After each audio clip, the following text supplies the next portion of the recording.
So hey everyone, welcome back to my channel. आज हम समझने जा रहे हैं यूपीएससी सिलेबस। GS1 का सिलेबस है वो आज मैं आपको एक्सप्लेन करने जा रही हूँ। जिस तरीके से मैंने समझा उस तरीके से मैं शेयर करना चाहती हूँ कि मैंने कैसे समझा है। हो सकता है ये ट्रिक आपको भी हेल्प कर जाए।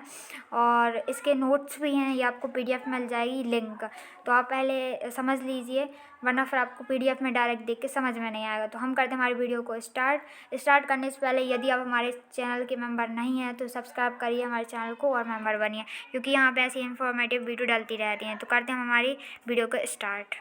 तो देखिए, ये है हमारा GS पेपर 1 का हमारा सिलेबस, जो कि मेंस का है आपका। ठीक है, इसको मैं आपको आज एक्सप्लेन करने वाली हूँ। अब ये मैंने यहाँ पे ऐसे कुछ शॉर्ट में अच्छे से लिखा हुआ है। यहाँ पे आप राइटिंग में मत जाइए, बस यहाँ पे मैं आपको एक्सप्लेन कर दे रही हूँ कि मैंने कैसे कैसे लिखा है और आपको क्या क्या पढ़ना है। आई होप आपको समझ में आ जाएगा। तो हम हमारे स्टार्ट करते हैं हमारे फर्स्ट पॉइंट से, जो कि हमारा GS1 में दिया हुआ है। तो हमारे GS1 का जो पूरा सब्जेक्ट है वो हमारे ये है कि हमारा GS1 किस किस से रिलेटेड है। तो ये हमारी भारतीय संस्कृति और विरासत से, मतलब हमें इसमें क्या पढ़ना है, इसमें हमें पढ़ना है भारतीय संस्कृति के बारे में और उसकी विरासत किस तरीके की, इस बारे में। और इसमें हमें पढ़ना है विश्व का भूगोल, इतिहास और समाज। अब एक बात याद रखिए, हमें संस्कृति और जो हमारी मतलब जो हमारी संस्कृति और विरासत है वो हमें सिर्फ अपनी भारतीय लेवल पर ही पढ़नी है। लेकिन जो हमारा भूगोल, इतिहास और समाज है ये हमें विश्व का, मतलब पूरे वर्ल्ड का पढ़ना है। ठीक है, सिर्फ भारत तक ही सीमित नहीं रखना है। तो इसमें जो हमारा सबसे पहला पॉइंट है वो हमारा इसमें दिया हुआ है कि मतलब पुराने ज़माने से लेके अब तक जो है वो हमें भारतीय संस्कृति में पढ़ना है। ये जो पॉइंट है वो हमें भारतीय संस्कृति में पढ़ना है, ये आप याद रखना है। ठीक है, भारतीय संस्कृति में क्या पढ़ना है, पुराने ज़माने से जो अब तक के बारे में पढ़ना है। मतलब इसमें क्या पढ़ना है, कला के रूप, जो भी कला के हमारे रूप हैं उनको पढ़ना है। साहित्य, वास्तुकला के जो मुख्य पहलू हैं उनको पढ़ना है। ये हमारा भारतीय संस्कृति से रिलेटेड है। ठीक है, फिर उसके बाद इसमें सेकंड पॉइंट क्या आता है, इसमें सेकंड पॉइंट आता है कि हमें 18वीं शताब्दी के बीच से लेके, मतलब जो हमारी 18th सेंचुरी है ना, उसके हमें मिड से पढ़ना, मतलब स्टार्टिंग से नहीं पढ़ना जैसे 1850 है इस टाइप से, कुछ बीच से पढ़ना है। और बीच से लेके अब तक का हमें पढ़ना है। अब क्या पढ़ना है, आधुनिक भारतीय इतिहास, मतलब जो हमारा आधुनिक भारतीय इतिहास है उसको हमें कितना पढ़ना है, 18th सेंचुरी के मिड से, मतलब बीच से हमें अब तक का पढ़ना है। और इसमें पढ़ना क्या क्या है, इसमें पढ़ना है हमें महत्वपूर्ण घटना। अब इससे इनका क्या मतलब है, महत्वपूर्ण घटना मतलब कि ऐसी घटना है जिनसे कुछ चेंज हुआ है, जिनसे हम स्वतंत्रता की ओर बढ़े हैं। ठीक है, जिनसे मतलब समाज में परिवर्तन हुआ है, ऐसी घटनाएं हमें पढ़नी है 18वीं शताब्दी से अभी तक की।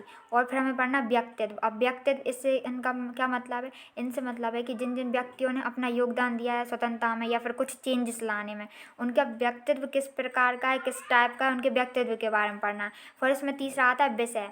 अब विषय क्या है, विषय मतलब जैसे एक आंदोलन हुआ, एक घटना हुई, अब वो किस विषय से रिलेटेड है, मतलब किस कारण वो घटना हुई, किस कारण वो आंदोलन हुआ, उसका जो सब्जेक्ट है उसके बारे में हमें डिटेल अध्ययन करना है। ये सब ऊपर ऊपर के टॉपिक है, इसमें आपको डिटेल में जाना है, डिटेल में पढ़ना है, डेप्थ में पढ़ना है। ठीक है, फिर हमारा तीसरा क्या है, तीसरा हमें स्वतंत्रता संग्राम के बारे में पढ़ना है। अब स्वतंत्रता संग्राम में क्या क्या पढ़ना है, इसके विभिन्न चरण, मतलब कि किस स्टेप में जो आगे बढ़ता गया और स्वतंत्रता की ओर हमें लेके चला। जैसे फर्स्ट स्टेप क्या थी, हमने सबसे पहले कौन से कदम उठाए, फिर हमने आगे क्या किया, फिर उसके आगे हमने कौन कौन से आंदोलन के जरिए हमने स्वतंत्रता को प्राप्त किया।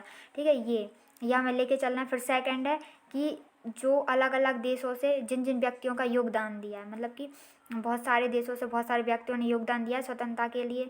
ठीक है, तो उन व्यक्तियों के बारे में पढ़ना है और उन व्यक्तियों ने क्या योगदान दिया उसके बारे में पढ़ना है। जैसे कि मान लो महात्मा गांधी, चंद्रशेखर आज़ाद। ठीक है, ये सब जो थे ना, इनके बारे में पढ़ना है और इनने क्या योगदान दिया है। ठीक है, इनका जो योगदान है उसके बारे में पढ़ना है।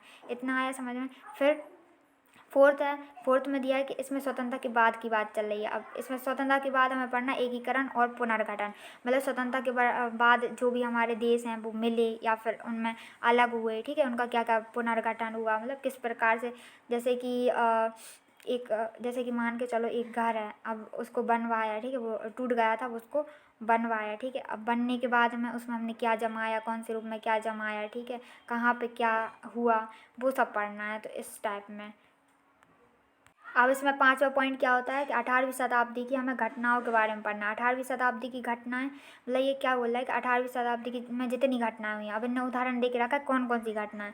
तो औद्योगिक क्रांति हो गई, राष्ट्रीय सीमाओं का पुनः सीमांकन हुआ, ये वाली घटना हो गई। ठीक है, या फिर विश्व युद्ध हो गया, उपनिवेशवाद हो गया और इसकी समाप्ति हो गई। ठीक है, तो ये घटनाएं हैं जिनके बारे में हमें पढ़ना है। और भी मतलब ये तो उन्होंने उदाहरण दिए हैं, और इसके अलावा 18वीं शताब्दी में जो जो इम्पोर्टेंट घटनाएं हैं जिनसे चेंजेस आए, याद रखना, जिनसे चेंजेस आए उनके बारे में पढ़ना है, ठीक है। फिर उसके बाद में इसमें ही 5th वाले पॉइंट में ही एक और है कि राजनीतिक दर्शन शास्त्र। अब राजनीतिक दर्शन शास्त्र में जितने भी इसके रूप हैं उन सब के बारे में पढ़ना है। इनने कुछ उदाहरण दिया, जैसे साम्यवाद हो गया, पूंजीवाद हो गया, समाजवाद हो गया, उसके अलावा भी और हैं, उनके बारे में पढ़ना है। उनमें इम्पोर्टेंट क्या, किस पे आपको विशेष ध्यान देना है, तो उनके रूपों पे विशेष ध्यान देना है और उनका समाज पर प्रभाव क्या पड़ा है। जैसे कि आपने मान लो पढ़ा साम्यवाद, अब साम्यवाद में इसके रूप पे आप विशेष ध्यान देंगे, पढ़ेंगे तो आप पूरा, लेकिन आप जाएंगे तो रूप पे सबसे ज़्यादा ध्यान देंगे और आप देखेंगे कि आखिर साम्यवाद का आपके समाज पर, जो आपकी सोसाइटी है उस पर क्या प्रभाव पड़ा है, उसको देखेंगे, ठीक है। तो इसमें ये एक पॉइंट कवर हो गया। अब जो हमारा 6th पॉइंट है उसमें यहाँ पे लिखा हुआ है कि भारत के समाज की मुख्य विशेषताएं आपको देखनी है। अब भारत का समाज है, उसकी जो मुख्य विशेषताएं हैं उसमें आपको देखना, भारत की विविधता को देखना। अब विविधता आपको पता है, भारत विविधता के लिए जाना ही जाता है कि अलग अलग, मतलब बहुत सारे अलग अलग विभिन्न प्रकार के पेड़ पौधे हैं, अलग अलग जगहों पर पाए जाते हैं, कहीं ज़्यादा पाए जाते हैं, कहीं छोटी मात्रा में पाए जाते हैं, ठीक है। तो ये विविधता, भारतीय विविधता के बारे में आपको पढ़ना है। फिर 7th में आपको दिया है कि जो महिलाओं की भूमिका रही है, मतलब कि महिलाओं ने इस देश के डेवलपमेंट किस प्रकार भूमिका निभाई है, उनकी भूमिका को हमें पढ़ना है। महिलाओं का देखना क्या क्या योगदान रहा, महिला संगठन के बारे में, मतलब ऐसे कौन से महिला संगठन रहे जिन्होंने अपना बहुत योगदान दिया, जिनसे हम वाकई में आगे बढ़ पाएँ, उनके बारे में। फिर हमें जनसंख्या और जनसंख्या से रिलेटेड मुद्दे के बारे में पढ़ना, मतलब कि जनसंख्या से रिलेटेड, जनसंख्या बढ़ रही है तो इससे रिलेटेड कौन कौन से समस्याएं आ रही हैं, उनका कौन कौन सा हल हो सकता है, मतलब हम कौन कौन से सॉल्यूशन हम देख सकते हैं उनके, ठीक है, उनके बारे में पढ़ना है। फिर गरीबी, मतलब बहुत सी जगहों पर गरीबी है तो उनके कारण क्या हैं, ठीक है, आखिर उनसे समस्याएं क्या हैं और इनके समाधान क्या हो सकते हैं, तो इनके बारे में आपको देखना है। फिर आ गई विकासात्मक विषय। विकासात्मक विषय से इनका मतलब है कि डेवलपमेंट में कौन कौन से कार्य चल रहे हैं डेवलपमेंट से रिलेटेड, या फिर कौन कौन से कार्य हो चुके हैं, इनके बारे में आपको डेप्थ में पढ़ना है। इससे रिलेटेड क्वेश्चन आ सकते हैं, ठीक है, और आएंगे। अभी सिलेबस में दिया है तो इनसे रिलेटेड क्वेश्चन तो आएंगे ही। और अब इसमें 7th में शहरीकरण। शहरीकरण मतलब होता है माइग्रेशन, मतलब प्रवास मतलब कि गाँव से हम कहाँ जा रहे हैं, ये है शहर और ये है मान लो गाँव, ठीक है। यहाँ से हम शहर की ओर जा रहे हैं, जिसमें शहर में जनसंख्या बढ़ती जा रही है और बहुत सारी समस्याओं का समाधान, मतलब समस्याएं आ रही हैं, तो उनकी रक्षा के उपाय क्या क्या हो सकते हैं वो, तो इस वाले पॉइंट में ये हो गया। फिर इसके बाद में जो 8th वाला, उसमें क्या दिया है कि भारतीय समाज है ना, उस पर भूमंडलीकरण का, पर भूमंडलीकरण मतलब क्या हो गया, आपके जो आर्थिक कारण हो गए, आपके जो निजी कारण हो गए, या फिर सामाजिक कारण हो गए, ऐसे इस टाइप में भारतीय समाज पर, इन पर क्या प्रभाव पड़ रहा है, ठीक है, या फिर भूकंप, सुनामी आ रहा है, इनका क्या प्रभाव पड़ता है, ये इस टाइप में, ठीक है। अब 9th वाले में क्या है, समाज का सशक्तिकरण। समाज सशक्तिकरण मतलब समाज सशक्तिकरण में आपको डेप्थ में पढ़ना है, मतलब कि समाज सशक्तिकरण क्या है, क्या प्रकार हैं, किस टाइप का होता है। यदि मैं आपको इसकी शॉर्ट परिभाषा बताऊं तो समाज को मतलब कि खुद के निर्णय लेने का पूर्ण अधिकार है। ऐसा कुछ नहीं कि गवर्नमेंट जो उन्हें बोलेगी वो ही करना पड़ेगा, मतलब ये किसी प्रकार में गुलाम नहीं है, ये खुद के जो भी इम्पोर्टेंट निर्णय है वो खुद ले सकती है, होगा समाज सशक्तिकरण। और उसके बाद संप्रदायवाद क्या होता है, ऐसे व्यक्ति जो छोटी सोच रखते हैं, छोटी थिंकिंग रखते हैं, मतलब कि वो राष्ट्र के हितों को भूल जाते हैं, और क्या करते हैं, अपने धर्म का रक्षा करने पर तुले रहते हैं, ठीक है। राष्ट्र हितों को भूल जाते, जबकि राष्ट्र हितों को हमें कहाँ सर्वोपरि रखना चाहिए। इसके बाद में क्षेत्रवाद में बहुत सारे क्षेत्र आ गए आपके, आर्थिक क्षेत्र, सामाजिक क्षेत्र, इनसे रिलेटेड आपको पढ़ना पड़ेगा। धार्मिक निरपेक्षता, ये तो सबको ही पता होगा कि सबको अपने अपने धर्म का पालन करने का अधिकार है, ठीक है। और गवर्नमेंट किसी को भी धर्म के आधार पर भेदभाव नहीं करेगी गवर्नमेंट। यदि कोई व्यक्ति ऐसा है जिसका धर्म नहीं है, उसको भी गवर्नमेंट उसी नज़रिए से देखेगी जैसे सबको देखती है, ठीक है। उसके लिए वही सब कुछ लागू होंगे, इनिशिएटिव जो पहल चलाई जाएगी सबके ऊपर लागू होगी, भले ही उसका धर्म हो या ना हो, सभी को एक समान, तो ये धर्मनिरपेक्षता, ठीक है। फिर उसके बाद में 10th वाला क्या होगा, भौतिक भूगोल की विशेषताएं।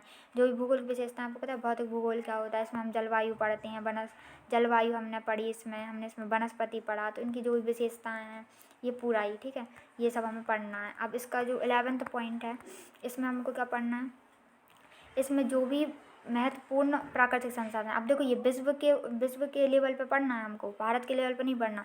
जितनी भी प्राकृतिक संसाधन मतलब आपकी मृदा हो गई, आपके वन हो गए, वर्षा हो गई, ठीक है। ये सब जो प्राकृतिक संसाधन है ना, इनका वितरण क्या है, मतलब कहीं ज़्यादा होता है, कहीं कम होता है, ठीक है, कहीं बहुत कम होता है कि सूखा पड़ जाता है जैसे मरुस्थल वगैरह। तो इस टाइप में ये प्राकृतिक संसाधन है, इनका वितरण पढ़ना कि किस कहाँ कहाँ कितना है, ठीक है। और ये विश्व स्तर में मतलब दक्षिण एशिया को मिला है। हम कहाँ रहते हैं, हम रहते हैं जैसे ये है, ये उत्तरी भाग में हम रहते हैं। हमें इसमें दक्षिणी भाग को भी मिला के चलना है, दक्षिणी भाग को भी मिला के चलना है, भारतीय उपमहाद्वीप को भी मिला के चलना है, ठीक है। मतलब पूरे इन सबको मिला के हमें अध्ययन करना है किसका, प्राकृतिक संसाधनों के वितरण का। ओके, फिर उसके बाद में नीचे आता है एक ये विभिन्न भागों में मतलब प्राथमिक, द्वितीयक, क्रिया, तृतीयक। जो क्रियाएं हैं ना, इनसे रिलेटेड जो भी उद्योग अभी मतलब अलग अलग जगहों पर स्थापित हो रहे हैं, आखिर ये स्थापित हो रहे हैं तो इनमें जिम्मेदार कारक कौन कौन से, मतलब इनको किसी जगह पे ये है, ऐसी जगह पे द्वितीयक कारक से रिलेटेड एक उद्योग स्थापित हुआ, तो अब ये स्थापित होने का इसका मुख्य कारण क्या है, तो उन कारणों के बारे में हमें पढ़ना है, ठीक है। अब उसके बारे में हमारा बार बार आता है कि जो भूभौतिक विशेषताएं, भूभौतिक विशेषताओं से मतलब है भूकंप, सुनामी, ज्वालामुखी, चक्रवात और ऐसे ही इसी प्रकार के और अन्य जितने भी हैं ना, उनकी हमें विशेषताएं पढ़ने का, आखिर इनकी विशेषताएं क्या है, इनके बारे में पढ़ना है हमें, ठीक है। इनके बारे में पढ़ना है कि आखिर ये क्या है, कैसे उत्पन्न होती हैं, और स्थान, ये बहुत इंपॉर्टेंट है, उनके स्थान भी ध्यान में रखना है कि किन किन स्थानों पर ज़्यादा होते हैं, किन किन स्थानों पर कम होते हैं, इस टाइप में याद रखना है। अब उसके बाद में आपका क्या आता है नीचे, भूगोलीय विशेषताओं में परिवर्तन, मतलब कि इसमें जो हमारे भूगोल विशेष जैसे हमने ऊपर पढ़ी थी, भूकंप, सुनामी, चक्रवात, ठीक है। तो ये सब है ना, इनमें जो परिवर्तन होता है और जब परिवर्तन होता है इसमें हमें पढ़ना है। अब इस परिवर्तन में हमें जल स्रोत और हिमावरण को भी मिला के चलना है। जल स्रोत मतलब कि जल में जो भी परिवर्तन होता है उसके बारे में हमें पढ़ना है। हिमावरण मतलब कि जो बर्फ़ जमी रहती है उसमें जो परिवर्तन होता है उसके बारे में पढ़ना है। फिर हमें जो वनस्पति में परिवर्तन पढ़ना है, मतलब कहीं पे ये बहुत कम रहती हैं और कहीं पे बहुत ज़्यादा रहती हैं और ऐसा क्यों होता है, ये सब हमें वनस्पति में परिवर्तन पढ़ना है। ऐसे ही प्राणी जगत में परिवर्तन पढ़ना है, और ये परिवर्तन तो पढ़ना है और साथ में क्या पढ़ना है कि इनके प्रभाव क्या क्या हैं, मतलब ये परिवर्तन हमें पढ़ना है कि इनमें परिवर्तन कौन कौन से हो रहे हैं। अब इन परिवर्तनों से प्रभाव कौन कौन से हो रहे हैं, ये प्रभाव भी हमें पढ़ना है। तो आपका GS1 में इतना ही था सर। GS1 में आपका ये सेवल था, मैंने डिटेल में आपको एक्सप्लेन कर दिया। आई होप कि आपको समझ में आ गया होगा। और इसके नोट्स अब आपको PDF मिल जाएंगे, इस PDF की लिंक आपको मिल जाएगी डिस्क्रिप्शन में। ये शॉर्ट में भी दिए हुए हैं एक एक करके, और डायरेक्ट ही आपको एक पूरा भी दिया हुआ है। तो ये मैंने इस तरीके से ये GS1 का सिलेबस याद किया है, तो मैंने सोचा आपसे भी शेयर कर दिया जाए। यदि आपको वीडियो अच्छी लगी हो तो इस वीडियो को लाइक करें और सब्सक्राइब करें, क्योंकि GS2 और GS3 का भी हम जल्दी ही लेकर आएंगे इस वीडियो के बाद में। तो मिलते हैं नेक्स्ट वीडियो में। जय हिंद, जय भारत।